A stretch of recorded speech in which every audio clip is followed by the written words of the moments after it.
Shri Narendra Modiji, mister Virat Kohli and mister Akshay Kumar లాంటి పెద్దలు ప్రతిరోజు ఉదయాన్నే సూర్య నమస్కారాలు చేస్తారంట. ఇది కేవలం పాత ఆచారం కాదు, శరీరాన్ని రోజంతా చురుగ్గా తాజాగా ఉంచుతుంది. ఇవాళ దీని గురించి మనం తెలుసుకుందాం.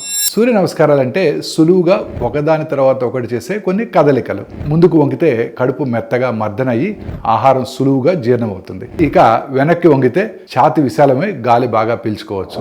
నేల మీద చేతులు, కాళ్లపై శరీరాన్ని నిటారుగా పట్టుకోవడం ప్లాంక్ అంటామే. ఇవి చేతులు, వీపు, పొట్ట కండరాలని చాలా బలంగా చేస్తుంది. చేతులు, కాళ్ళు నేల మీద పెట్టి శరీరాన్ని వి ఆకారంలో ఎత్తటం, ఇది చేతులు, వీపు, పొట్టని బలంగా చేస్తాయి. ఇక ఒక కాలు ముందుకు వేసి వంగడం చేసినప్పుడు తొడలు, పిరుదులు సడలి కండరాలు గట్టిపడతాయి.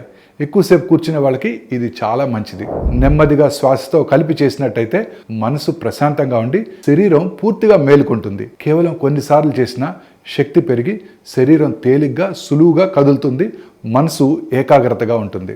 సో ఈ సూర్య నమస్కారాలు శరీరాన్ని సహజంగా మేలుకొల్పే సులువైన మార్గం. రోజు గనక చేసినట్టయితే జీర్ణం బాగుపడుతుంది, శ్వాస సులువు అవుతుంది, బలం పెరుగుతుంది, మొత్తంగా ఆరోగ్యం సమతుల్యంగా ఉంటుంది. ఏ జిమ్ పరికరాలు అవసరం లేదు, ఎక్కువ టైం కూడా పట్టదు.